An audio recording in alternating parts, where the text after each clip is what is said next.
So if you kind of get some strategies in your mind about how you want to attack that kind of thing, then you won't be so indecisive. You can more quickly apply with confidence the color and get the distance because you've already kind of thought through what your plan is.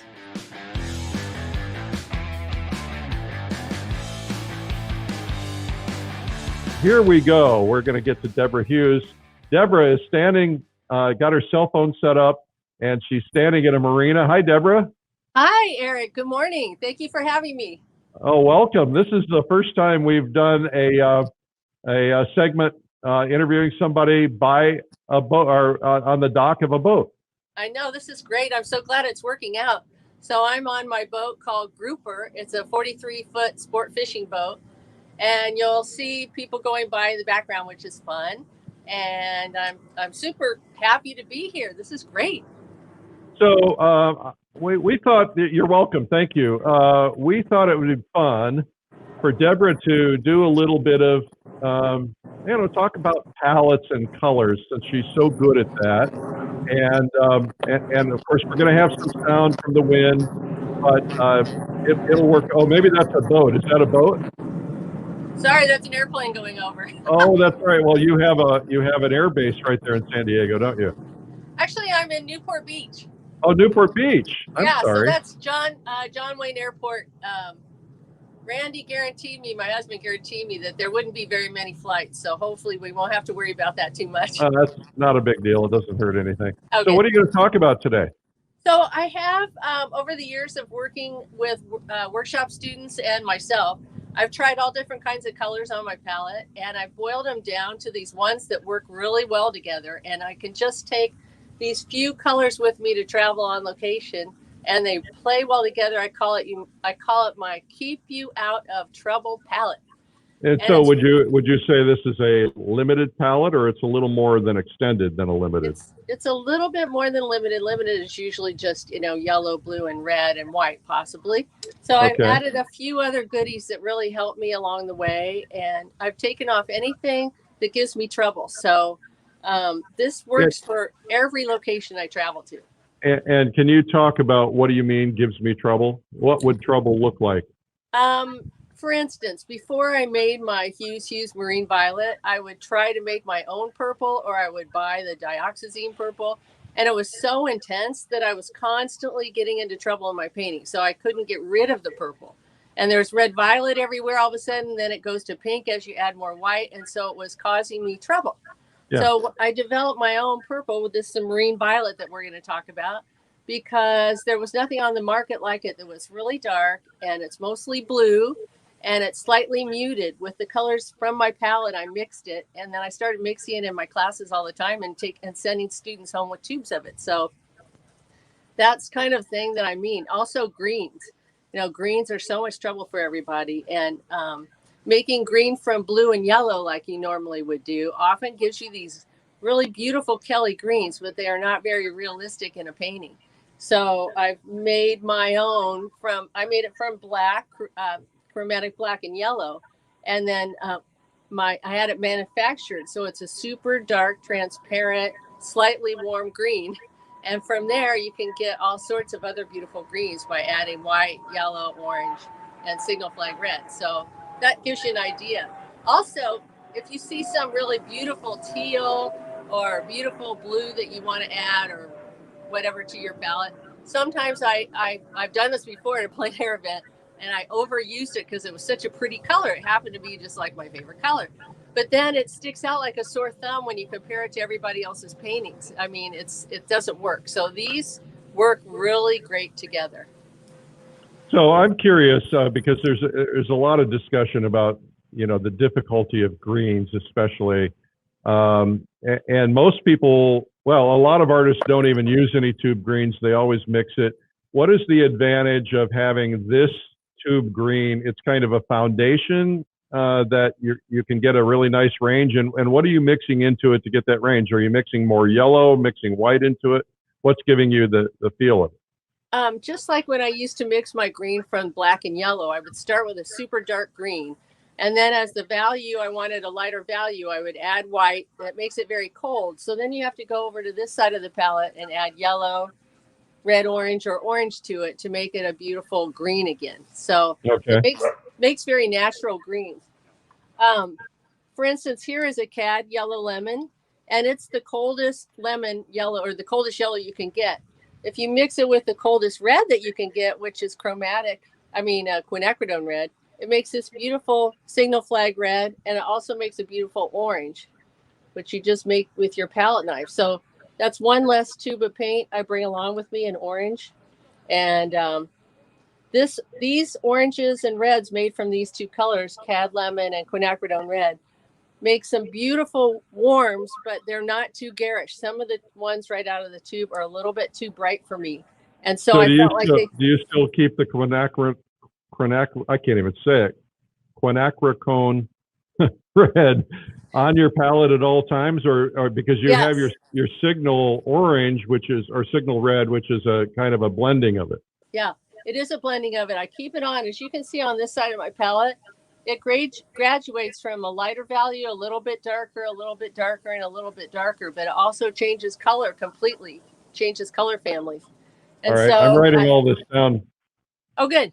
Well, I have a nice range that way of colors, and the signal flag red was made with the yellow and the quinacridone red, but I had them add a little bit of white to it to give it just a little bit of pop right out of the tube, without it being, a lot of those colors you can't use right out of the tube. You have to be careful. You need to add a little bit of white, then that cools it down, then you have to warm it back up. So there's a lot of color theory that goes into all that. So so what do you find yourself using that signal red for mostly? I use it a lot with my greens.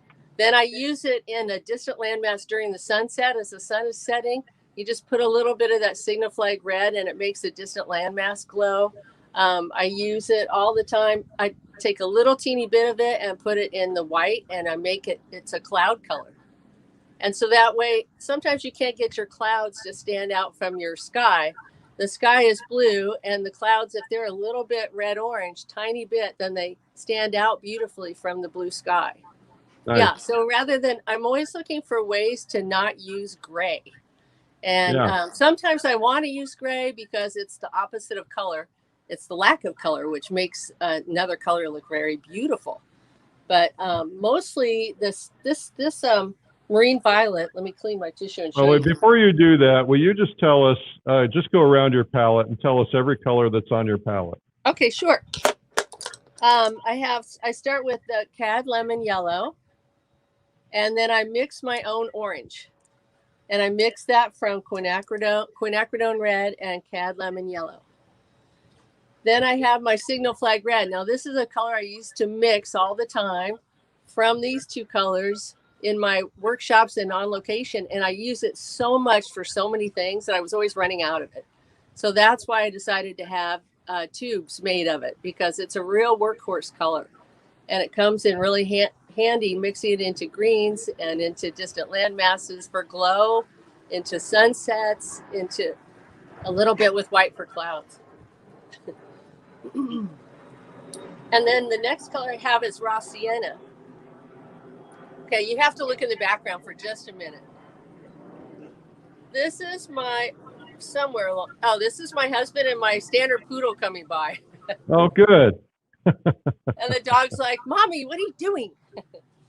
Anyways, this is raw sienna, and I love raw sienna instead of yellow ochre. Raw sienna is kind of my dark yellow. So if I ever have to paint anything yellow, I think of raw sienna as my dark value of yellow. And it comes in very handy instead of brown. I use it in my sand all the time. It's a beautiful color for sand. And I mix white with it as a base for yellow colors in a painting. Instead of just using yellow, I start with raw sienna and white to get it already slightly muted, and then I add yellows or oranges back into it. So that is one of my real workhorses also. Then I have the Alizarin Crimson, which everybody loves, and that is different from the quinacridone. It has a little bit of blue or into it, and it adds just, it's a beautiful dark color to scrub in. So a lot of times when I'm laying in greens, this is coming up in one of my classes. In the foreground of a green or a green tree, I scrub in dark red first. And that will help that green come forward to the foreground. And it's also a beautiful dark transparent. So as you scrub it into the canvas, you can see into the darkness a little bit and gives it a glow, which is really beautiful. That's the same here. I'm going to skip marine violet for a minute and talk about ultramarine blue and Viridian. Those are all three, the red, the blue, and the Viridian are all three transparents. And in, say, a dark background for something, I'll transition from red to purple to blue to green as long as it's all dark. I'm finding ways to get more color into my paintings and into my darks. If you put them on thick, it doesn't work. If you put them on thin by scrubbing with a short flat, which I have my Rosemary brushes here, I have short flats and long flats. You use your short flat to scrub it in first, and then you can lay with a long flat, you can lay other colors on top of it. But it gives a beautiful warm glow to darks of trees, bushes, all sorts of things. If you start with that and then add green on top. So all of these, the blue is so versatile. You can be using that in a lot of different ways, but you can add black to it, this chromatic black, and you can get an indigo blue, which is beautiful for water. For a lot of my ocean scenes, I start with a scrub in of blue and Viridian and chromatic black, and it gives a beautiful warmness and deepness to the water, and then you lay other colors on top to give it depth. All right, I'm just going to give you a quick shot here. Hang on, because I got to get this shot quickly. Let's see here. Lori is out in the guide boat. Ah, it's so beautiful. Can't see it very well, but anyway. All right. No, it was water to water. Okay, nice. So the next color, you got Viridian, and then you have what? Over here is my chromatic black. It's a gambling color. It's my dog again. It's a gambling color, and it's a transparent black. It's made from a dark red and a dark green, phthalo, and I'm sure it might be quinacridone. And it makes this most beautiful transparent black that it can be scrubbed right in underneath too, because it looks more like a Payne's gray and it doesn't make a black hole like a lamp black. Chromatic black is the bottom one on the right. Is that correct? I do. Let's see. Yeah, I did chromatic black, and this is my my anchor green. Oh, your anchor green. Greens together, and then I go to black. All right. Okay, good. Yeah, so it's all right. So now you can get wheels. Now you can tell us a little bit about the specific, the marine violet and specific colors. How that works. I wanted to show you, if I take the marine violet with my palette knife, and I grab a little bit of white to it, it makes some different values of, I call this, what is white in the shade. So you can take this marine violet, and if you have a boat, the side of a boat. Now, if you look out in the harbor, the sides of the boats, if they're in shadow, you have to decipher, what color is the sky? What color is the side of the boat? What color is the water? How do you make them different? And so that's why I liked having this marine violet, because I can mix it for the side of the boat. It would be a totally different family of color than the water and the sky. So that's where blue and Viridian come in to complement a use. Maybe use Viridian with white in the sky and makes a beautiful aqua, and then I can use the blue in the water, and that way you don't have a lot of gray. If you use just black and white all the time for your shadow values, it just gets boring. Yeah. And so this gives it agree. just a little bit of life without being too colorful. And so it's just a beautiful white in the shade. And the purple itself, that I like to think of it for rocks. Say if you're painting rocks in the foreground, the rocks might be browns with orange highlights. Well, as you go in the distance, you can't use that same color again to create atmospheric depth. So in the middle ground, you would like to use for your rocks, go right to marine violet for your darks, and then a little bit of lighter marine violet mixed with the signal flag red. It makes a beautiful middle distance rock colors. And then as you go further back, it might go more toward blue in the rocks. It's the same thing with trees. So all of those, when I try to shortcut the idea of distance, you think of the foreground being warm, So you can use browns and beautiful warm greens. But as you go further back, you have to get cooler and lighter. So you can go to purples and then you can go to blues. And it's just a nice way to think in your mind. Distant hills. The first hill might be greenish. The next hill might be more purple. And the third hill might be more blue. So if you kind of get some strategies in your mind about how you want to attack that kind of thing, then you won't be so indecisive. You can more quickly apply with confidence the color and get the distance because you've already kind of thought through what your plan is. Nice. Yeah, so there's let me show you this Viridian with white. This is one of my neat little tricks that I love to do. Okay. Take the Viridian and add white to it, and it makes, you don't think of it as green anymore. It starts to look like a total aqua. And it looks just beautiful in the sky.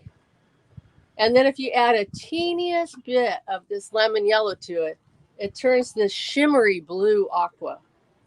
And that's one of my secret colors for sky and for shimmery blue on a boat cover or something like that, a sailboat. So this is just magic, totally. So I'm working on my Edge Pro, if anybody was interested in what I've got here, and you can make it go all the way flat, which is really fun. This just happens to be a painting that I did in Catalina last weekend while I was there on the back of my friend's boat. I wanted to turn the canvas just for fun and show you this little painting. Let's see if I can go this way. Can you see the life preserver? Yeah.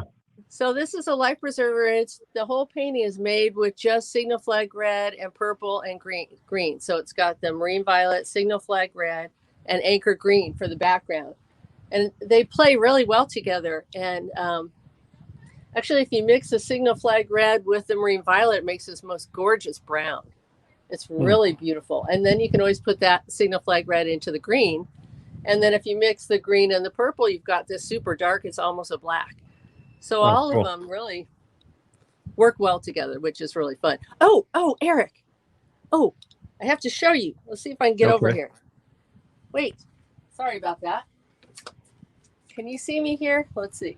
We can't see you, but there we go. Yeah. This is my rod pochade. I think I've told you about this. This actually is, my husband Randy made it. It hooks to the bottom of my Edge Pro and it goes right into the fishing rod holder. I love it. And so I can move around the boat, and I think Randy Sprouts asked me about it before. But I can move around the boat and put my palette right into any of the rod holders, and it's super secure, just like a rod would be secure. Yeah. Oh, nice. Because of a tripod on a boat. Yeah. I paint by boat, and once in a while a wave comes over and my tripod will fall over. Yes. So I do like to paint from the dinghy, but I have to make sure everything's really secure. Yeah. You're going in the drink because, of course, boats come by. They want to see what you're doing. And then they create this big wake. And then all of a sudden you're going, okay, now what do I do? So I wanted to show you my 3 tubes, excuse me, of Hughes. Yeah. You've been so kind to share these with people. And I want to be sure that we give away a set of these today.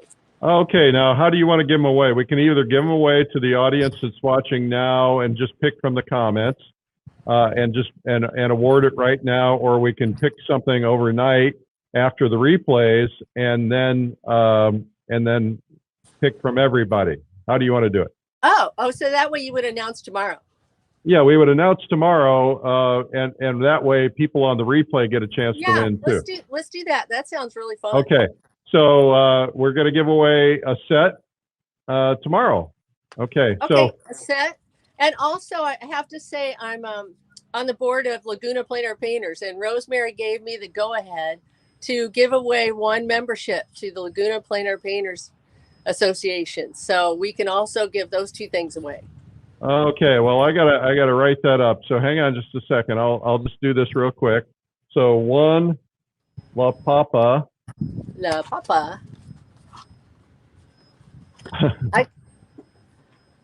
I can't see the comments, but I know all the La Papa. Are we giving away 2 different winners or 1 winner? 2 winners. Okay. All right. So Okay, cool. look at there. We got it. Now, Great. let's see. I There we wanted go. to talk. One La Papa membership and one set of Hughes. Plus, so tomorrow's a big day because we are also giving away a pair of value specs and my book, Make More Money Selling Your Art. Wow. So we got four prizes for tomorrow, 4 really great prizes. Thank you. Oh, Thank sure. You're welcome. Also, Yeah. I went on my website. If you go to buy some of the paint, I made a button that says Eric Special. Oh, you So did? yeah, so it's a special price. Aren't you clever? Yeah. Okay, so I'm going to show everybody your website. It's Debra Huse, HUSE.com. And you can click on the paint and look for the Eric Special. Well, that's nice of you. Thank you very much. You're welcome. Yeah. It takes you over to my Paint Like a Pro website, which is a teaching website. So yeah, if anybody's interested, tell us about that real briefly. Oh, it's so fun because every Wednesday we're going live. See, I took it. I'm inspired by you. I watch your marketing courses. I listen to everything Eric says, and then I put it in my notebook and I check everything off. So here I am. I'm training my competitors. I know it's true. We're all in it together. We're all. Yes, we are. Yeah, we certainly are. So on Wednesdays, we do at the Hugh Scully Gallery, which is right here. Lisa Scully and I and Kelly Sanford film on Zoom a live 2-hour paint along. So we might paint something just like these boats. And they're 6x8 size. And I start by just showing everybody every single brushstroke. Here's how I start. And then they paint at home along with me, Eric. So at the end of 2 hours, they end up with a really cool little painting. And many of people have sold them after that. So it more than pays for the class. And we have a blast at the end of the show because we're on Zoom. Everybody can show their painting and talk about it and stuff. So it's really fun. Good. Cool. Yeah, all right. So anything else you need to tell us about before we go to questions? Oh, no, I think I'm ready for questions. All right. So what I normally on Saturday, Q&A Saturday, I answer questions. So now you can ask questions of either of us and see if we get some questions here. I'm just going to look through. Let's see. A lot of compliments on Hughes. Good tips on color mixing. Love the Laguna Plein Air Festival. I'm coming out for the Laguna Plein Air Festival this year. Great. Assuming it is still held. It's so far so good. So far so good. Yes, I actually have to come out and then rush away to get to Fall Color Week in New Hampshire. But they're kindly giving me some kind of an award, which is nice. Wonderful. Okay, so anyway, you guys, you what? I'll have to go boating too. Oh, you're on. You're on. I was just, Lori and I are trying to figure out what we're going to do now that the kids are going into college next week. And I was sitting there looking at that marina thinking, I could live on a boat. I could do that. Actually, you could stay on our boat when you come here. Now you have to come. we're down with that. That sounds pretty good. All right. Well, we might get paint all over it. So do we have any questions? Which white is Debra using? Says Paul DeRue. I love the titanium white, but I often will sneak in a warm white from Gamblin, so I have an option. Or I'll mix my own warm white, but titanium. Now, somebody said something about Edge Pro having a gray glass palette. Do you ever...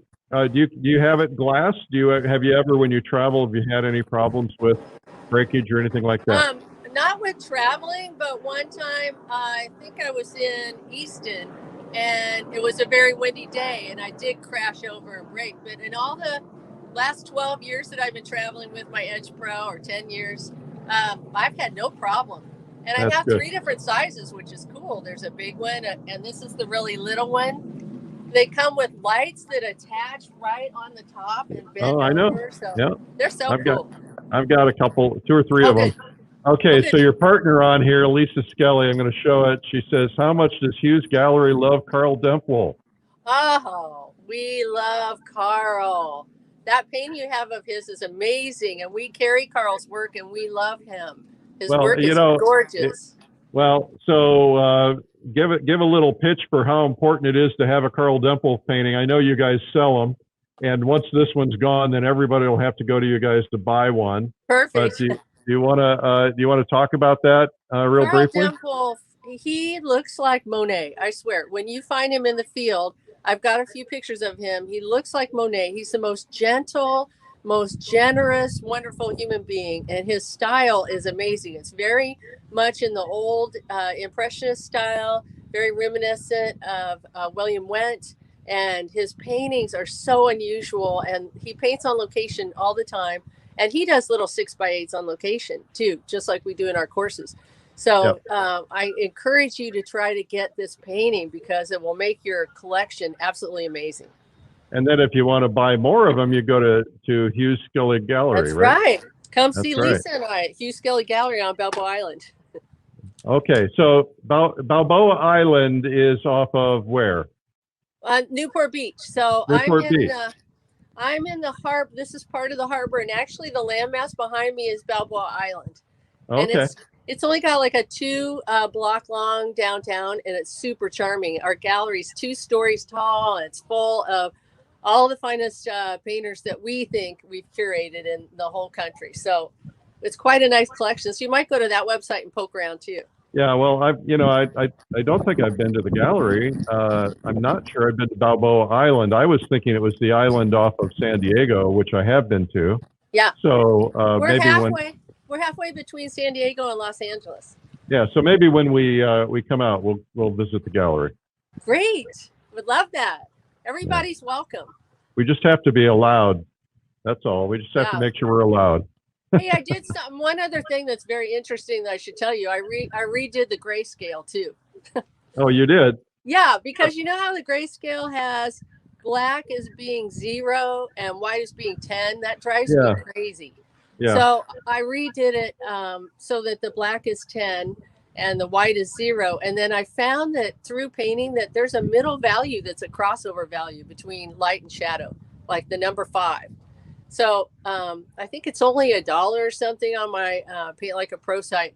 And I'll go in there today and I'll make it for free. So anybody that's watching, you can download this new grayscale. I think you'll find it very helpful. It explains about high key, low key, painting in fog, high contrast, and shows you this crossover value that I know John Asaro has spoken about and a few other people. So yeah, I just want to point out what a good marketer you are. I mean, you're getting people to your website, you're getting them to get something, you're giving them value, something valuable for free, gives you an opportunity to get to know them a little bit and they get to know you. I think it's a fabulous thing. It's what I teach. So congratulations.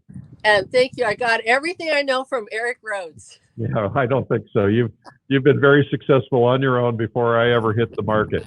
Oh, so, thank you, Eric. So generous. Well, Debra, thank you so much for being on today. Let me just look real quickly and see if there's any other questions for you.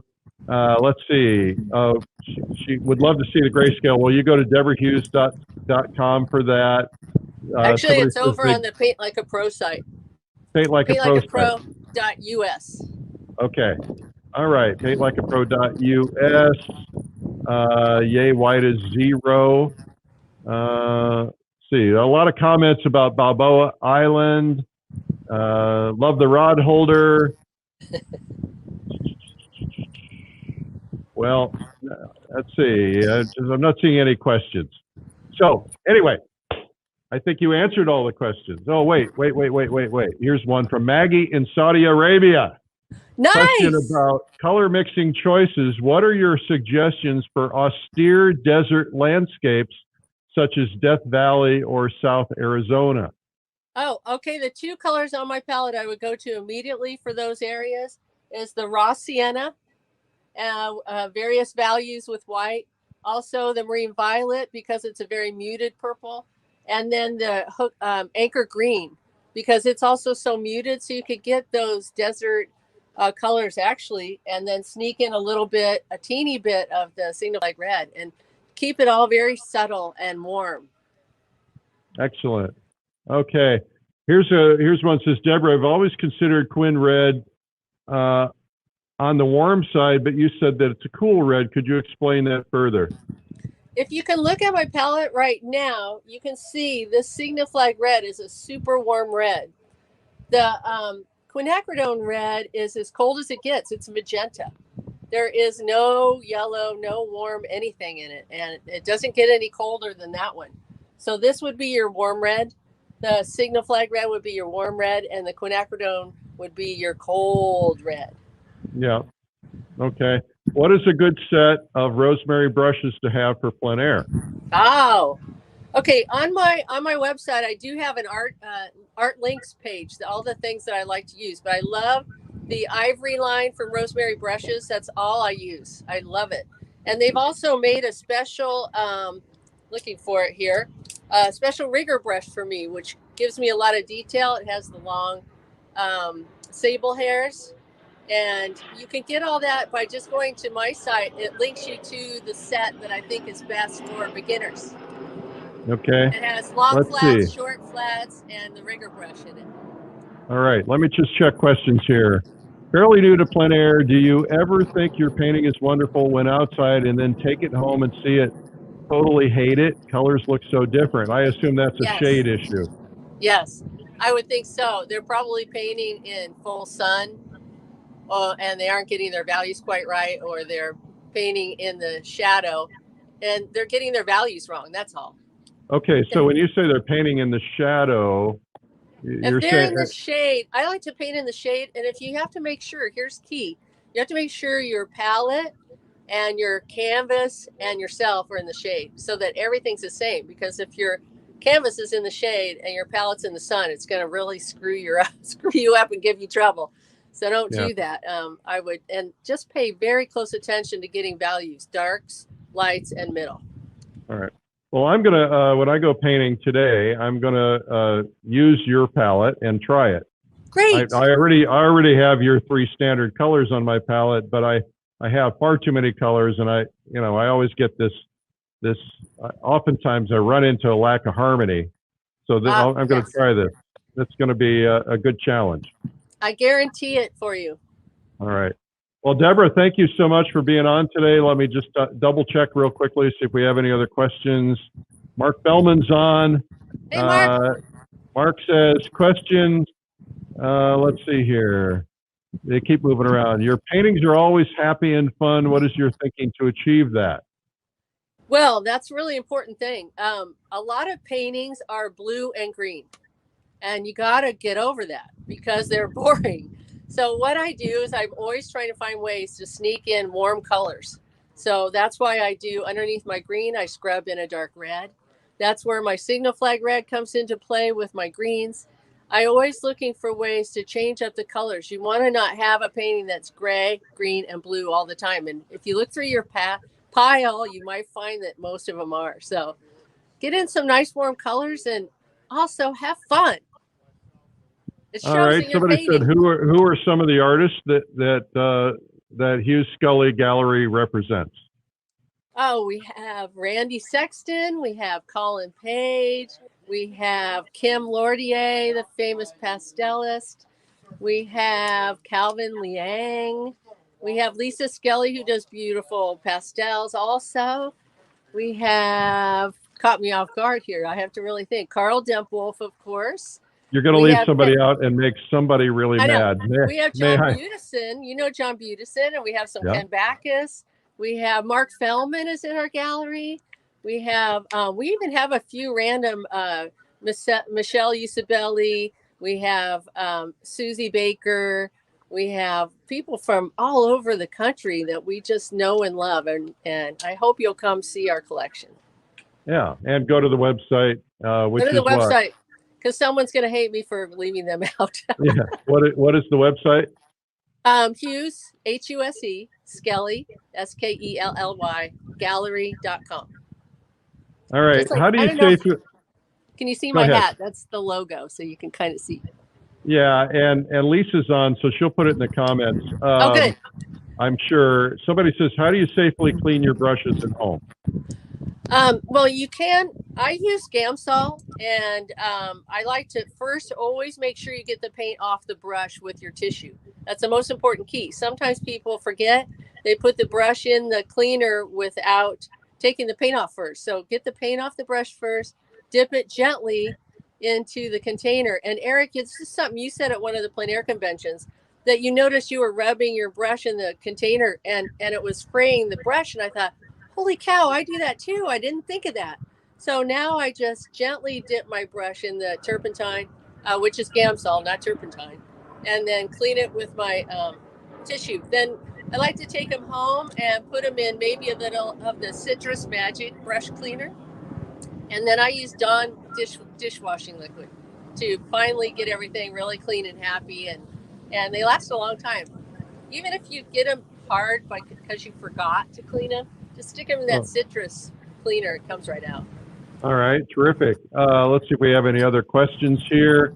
Isn't this amazing? You could be standing on the dock answering questions for everybody. Okay, somebody just said, which blue was on the palette? I have ultramarine blue only. I think it's a really good workhorse, and I can use Viridian and white and yellow and reds and all different colors to tint it in a million different ways. So instead of adding a lot of blues, I like to just work with that one. Somebody says here, stroke in the direction of the brushes if using bristles. I don't know what that means. Do you know what that means? The ivory line from Rosemary brushes is very soft and bouncy, so you don't get any of those scratchy lines. And I like to hold mine. Let me just show you real quick. I like to hold my brush at the tip and paint this way and this way. So you don't want all your strokes to go the same direction at all. The more you scoop up your paint and lay it on and try to go next to that brush stroke, not on top. Okay. You know my F word? Do you know my F word, Eric? It's futzing. No futzing. Yeah, lay it down, leave it alone, right? Lay it down and leave it alone. That's it. Exactly. Deborah, I'm a little disappointed you don't have an easel brush clip on both of those easels. I've never won one. Well, congratulations! You just won an easel brush clip. I need one because I don't use the shelves because I knock them over all the time. So I need a brush. I don't either. Yeah, you can just clip it on the side there. Well, we'll send you one. Thank you. You're welcome. Awesome. All right. Wait. Would you use Murphy's soap? Someone is asking. Murphy's oil soap. I've heard that's a very good one. I just haven't used that one before. I use it when I'm cleaning my brushes. It's very nice. It's very emollient. And the other thing is that I found out that there's a can't remember the name of the material, but there's a material the brush makers use to reshape the brushes, and so I bought a little jar of that from another brush company, and I reshaped my brushes, and then they dry perfectly nice crisp edges at night. What is it? Well, it's from Treckle. Okay. And it's called Brush Shaper. It's interesting. Yeah, and if you look it up, I mean, it's something that I think you can probably just make yourself, but I just don't have the time. Sometimes I use like that Murphy's oil soap or the some other kind of stuff that's in a bucket and leave some of that in there for a shaper. Yeah, I clean my brushes, dry them off, and then I reshape them before I lay them down for the night, because that way, like sometimes in the riggers or things like that, they kind of start to fray, and I want to make sure they get a nice sharp point. Yeah, riggers are so great. Actually, I had Rosemary Simi from Rosemary and Company make this long handle one for me. I think they call it a lettering brush. And something I want to share with you just for fun is the reason that I use their lettering brush as my rigger brush is because it's cut square at the top. It's not pointed. And so when you set it down and pull a line, you get the most beautiful lines with it. Excellent. So you might check that out. Excellent. Well, thank you so much for being on today. I appreciate it. It was very generous of you to take the time away from painting and boating. And this is so fun. I would encourage everybody, I'll just pull it up one more time here. It's DebraHuse.com, and that's where you can find the paint colors, and she's got a special today, an Eric special, so just look for that. And then and then the other, Lisa, Lisa Scully, will you put the other links in the comments section, so to the gallery and also to the online instruction. What is that again? Paint Like a Pro. PaintLikeAPro.us. Because I'm going to go on there right after we hang up, and I'll make the grayscale free. So all you have to do is go there, and I think, oh, I'm giving away, I forgot, on paintlikeapro.us, you get a 12 strategies for painting success for free. Oh, there you go. Another great marketing. Okay. I almost forgot. You're a fabulous painter. You're a fabulous inspiration, and I love your innovation. You've done a terrific job, and your colors are go-to colors for me. And I cannot have my palette out without those colors. If I run out, I'm always very frustrated. Oh, well, thank you so much. We should paint together. Well, maybe I'll in Laguna. show you all my secrets.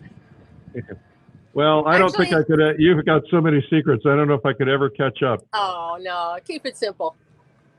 All right. All right, everybody. Thank you. Applause for Debra Huse. Thank you so much.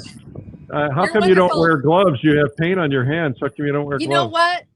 That was because I didn't realize my brushes weren't clean, and I'm like playing with them. So I apologize. Yeah. Here, this is better. There we go. Not much better. You're right. All right. Well, thank you, Debra, and I appreciate you doing this for us today. Thank Applause, you so everybody. much. Thumbs up for Debra.